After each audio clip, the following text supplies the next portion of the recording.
তোমাকে যেন কিসের গল্প বলবো বলেছিলাম? গাছের না মানুষের? মানুষের না সাপের? ও হ্যাঁ, মনে পড়েছে।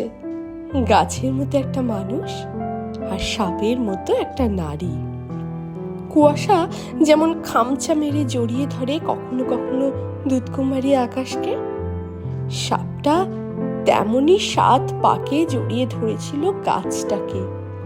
আর গাছটাও বেহায়া, লাজ লজ্জা লোক লৌকিকতা ভুলে গিয়ে নৌকা ডুবে যাচ্ছে, এখনই ঝাঁপ দিতে হবে নদীর নাইকুণ্ডতে, এমনি ভাবেই সর্বস্ব ভাসিয়ে দিল সাপের হাতে। আর তারপরেই ঘটলো আজব কাণ্ডটা। সাপের ছোবলে ছিল বিষ নীল, গাছের শিকড়ে ছিল তৃষ্ণা লাল।